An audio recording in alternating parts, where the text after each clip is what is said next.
अभी हम लोग उद्यान हॉस्पिटल में हैं और यहाँ पे जो 10 महीने का मासूम अयांश है वो एडमिट हुआ है। सरकारी अस्पताल की व्यवस्था क्या है सबको पता है।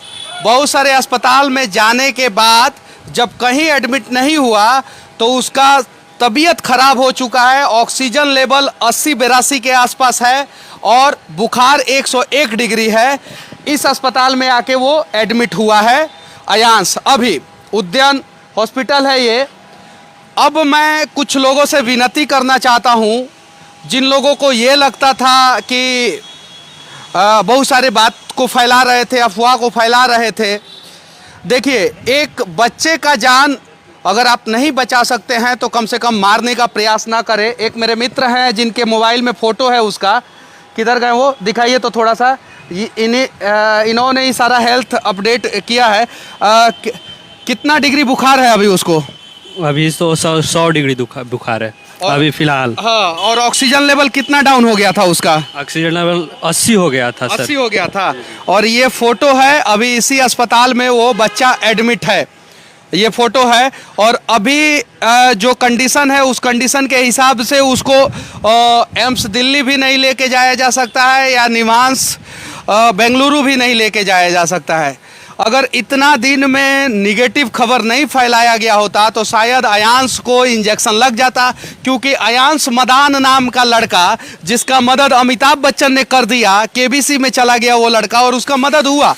कुछ लोग बोलते थे कि SMA नाम की बीमारी ही नहीं है, तो फिर अमिताभ बच्चन मूर्ख बैठा है जो केबीसी में फराह खान और सब लोग मिलके जो है उस बच्चे का मदद किए। मतलब कि वो बिहार का बच्चा नहीं था तो SMA टाइप की बीमारी उसको थी, लेकिन बिहार का बच्चा है तो बीमारी भी फर्जी होगी, ऐसा आप लोग सोचते हैं ना। ऐसा कुछ नहीं है। और PMO से जब बातचीत हुई है तो PMO ने कहा है, आश्वासन दिया है, लेकिन आश्वासन देने से क्या फ़ायदा? बच्चा मर जाएगा, उसके बाद से क्या फ़ायदा? 2.5 kg के आसपास बच्चे का वजन कम हो गया है। और दुर्भाग्य देखिए इस बिहार का कि अस्पताल में एडमिट होने से पहले आपका बैंक डिटेल्स मांगा जाता है और पूछा जाता है कि आपके पास इतना पैसा है, अगर काउंटर पे इतना पैसा नहीं जमा कराइएगा तो एडमिट नहीं होगा। मैं किसी एक अस्पताल के बारे में बात नहीं कर रहा हूँ, लगभग बिहार के सभी प्राइवेट अस्पतालों की यही स्थिति है। और दूसरा दुर्भाग्य देखिए बिहार का कि दुनिया में इकलौता शहर पटना है जहाँ पे सबसे ज़्यादा प्राइवेट अस्पताल और प्राइवेट जाँच घर है, फिर भी लोगों के जान के साथ खिलवाड़ हो रहा है, लोगों का जान नहीं बच पा रहा है। तो इसके लिए सरकार को आगे आना होगा। और सिर्फ एक अयांश नहीं, 47 बच्चे जो है SMA टाइप 1 से पीड़ित हैं। ये डेटा मेरा नहीं है, ये डेटा केंद्र सरकार का है। और 47 बच्चों को अगर 16 करोड़ रुपया का इंजेक्शन दिलाया जाता है, 16 करोड़ रुपया का इंजेक्शन की बात इसलिए चल रही है क्योंकि सबसे ज़्यादा इफेक्टिव अगर कोई सुई है तो वही सुई है। इसीलिए अमिताभ बच्चन ने भी जिस बच्चे का मदद किया है उस बच्चे को 16 करोड़ का ही इंजेक्शन पड़ेगा। और संजोग से उस बच्चे का भी नाम है अयांश मदान, उस बच्चे का भी नाम है। और अमेरिकी कंपनी का दवा है इसलिए महंगा है। और मैं आप लोगों से अब विनती करना चाहता हूं कि बच्चा हॉस्पिटल में एडमिट हो चुका है, कम से कम अब तो कम से कम इस बच्चे को बचाने का प्रयास कीजिए। अब तो कम से कम आगे आ जाइए। और केंद्र सरकार के स्वास्थ्य मंत्री से विनती करना चाहता हूं और बिहार सरकार के स्वास्थ्य मंत्री से विनती करना चाहता हूं कि देखिए 16 करोड़ का इंजेक्शन अगर किसी भी माँ बाप को हो जाए ना, यहाँ पे किसी भी माँ बाप को अगर बीमारी हो जाए ना तो वो अपने बच्चे को नहीं दिलवा पाएंगे। तो एक नियम बनाया जाए कि जितना भी रियरेस्ट ऑफ रियर डिजीज किसी को भी हो जाए, मतलब कि जिस बीमारी का इलाज हिंदुस्तान के सरकारी अस्पताल में नहीं है, उस बीमारी का इलाज जो है अगर उस बीमारी के बारे में पता चलता है तो उस बीमारी का इलाज जो है केंद्र सरकार या राज्य सरकार दोनों मिलके 50-50% जो है पैसा देके करवाए। ऐसा नियम लगना चाहिए। लेकिन ऐसा नियम के लिए आवाज़ नहीं उठाया जाएगा और जो आवाज़ उठा रहा है उसको मदारी समझा जाएगा। यह चीज़ है। आज जो है उसका टांग खींचा जाएगा। आज टांग खींचने की ज़रूरत नहीं है। बिहार बीमार है, बिहार परेशान है, बिहार बाढ़ से डूब जा रहा है, बिहार में शिक्षा का स्तर खराब हो चुका है, बिहार में बेरोजगारी बढ़ चुकी है। तो इसलिए अब हम लोग कितना टांग खींचेंगे और कितने लोगों का टांग खींचेंगे? अब टांग खींचने की जरूरत नहीं है। अब टांग के जगह पर हाथ खींचे, क्या पता अनेकों लोगों का जान हम लोग बचा दें। क्या पता बेरोजगारी जो बिहार की सबसे बड़ी बीमारी बन चुकी है वो खत्म हो जाए।